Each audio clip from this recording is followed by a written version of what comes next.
What is going on, guys? Hex Competitive back again today with a brand new video, and as always down in the title below will be the top we're talking about today, and that is episode 2 of Blue Exorcist Season 2.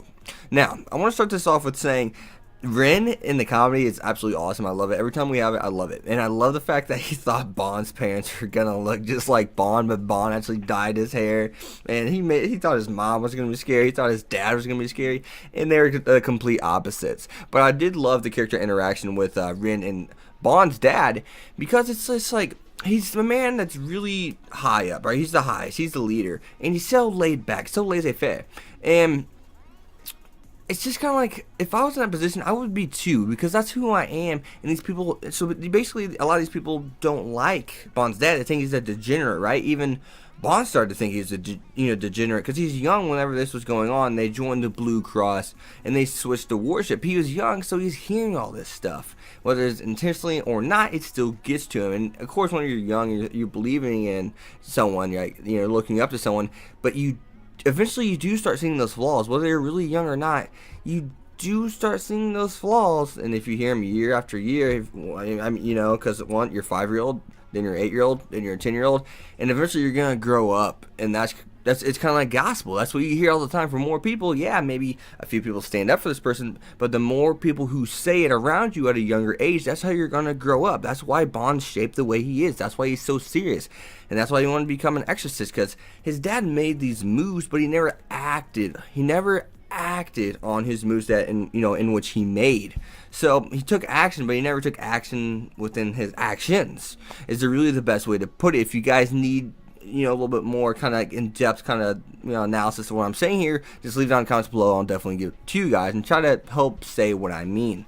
Now, one thing I really did like about this episode was Shima. I knew Shima. If anyone's going to be the first one to really make up with Ren in a sense, it's going to be Shima, because we do see Ren kind of just like, he noticed it. He's thinking about it, right? It's on his mind. It doesn't seem like it's pounding on him too much, but it's definitely there. It's like little stings, right? Like every hour, it's just like, wow, they think of me different. I wonder if they're ever going to turn around. Wow, they still think of me different. I wonder if they're ever going to turn around. And Kimiki's the one. Kimiki's really, mentally, she's the most mature one. And at the same time, she's the most open-minded one. Even though Kimiki's definitely is someone who's really rude. She's someone who does need to grow up in that aspect. But when it comes to just thinking straight, having a good head on your shoulders, and using common sense, Kimiki is leading the pack out of all these people outside of Ren. Now, because Ren understands that. That's just who Ren is. And, of course, he has to understand, because look at who he is. But I knew Shima would be the one to really make up with Ren first, because he's the one that's the most laissez-faire. He's laid back. He's the most relaxed, just like Bond's dad. And I knew he'd be the first one. I knew it. And he even comes out and says, and the thing that's trying to avoid you all the time, this whole time. And that's so hard. He's like, it's so much harder to try to avoid someone than not to avoid someone. Now, he says everyone's just too uptight, and he straight up says it, and now he's starting to realize, hey guys, we really need to get our heads out of our asses. We've been going to school with this kid for who knows how long now, and we're having issues like this. Yeah, I understand what the hell happened is nuts, and maybe I'd be a little bit timid too, but at first I'm like, whoa, wait a minute, that's the son of the man we need to kill more than anything. Our biggest enemy, the leader of our enemies, is he's the son of him? I would be the same way. I'd be like, whoa. But then at the same time, I'd be like, I know who he is. I know who he's been. He's had ample amount of time to get rid of me and or dispose of me. Hell, he could even do it right now, because I know I'm not strong enough to stop him. I cannot stop him. There's no way. And I would be like Shima. Shima's probably like, Shima really kind of like, he kind of resembles me, I would say, in that aspect. Not totally. There's with the girls and stuff, that's kind of like out there. I don't act like that, but he's definitely like this. The laid back attitude. He's definitely me. So I understand Shima is just gonna be, he's to be like buds with Ren again. I knew that was coming. It's that simple. But I love the list. The list that Ren had. The cool guys. He had his dad.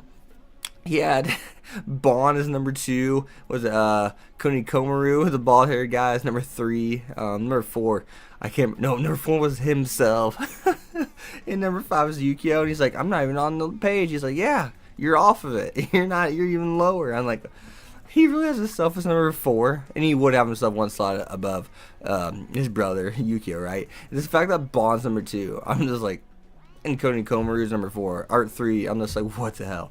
Now, I love the flashbacks with his father. It's just so heartwarming to see Rin having flashbacks of his dad, because it's just like, this man, the leader of the Exorcist in terms of strengths, he harbored the devil's son.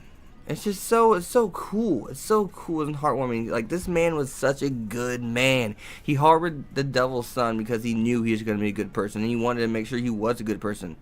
And, you know, especially, you know, given, yes, he believed in his mother. He knew what kind of person she was, so that's why he did what he did. But, other than that, I love the episode. I thought it was great. I thought it was a great setup episode more than anything. Obviously, that's what this is. But we know there's somebody or someone is a traitor. That's something that we need to get to know. So next episode looks like they're going to go into that. And I want to say really quick, if my frames have been lagging this last minute and a half, I'm sorry, but I probably won't edit it out because this is the last minute of the video. Most of you guys probably didn't make it this far. Hell, who knows? But yeah, I'm sorry because it looks like it's lagging my camera literally right now. But yeah, as always, guys, you've been Hex. Be sure to leave a like, comment, subscribe, follow on Twitter, X25, and I'll see you guys next time. Peace.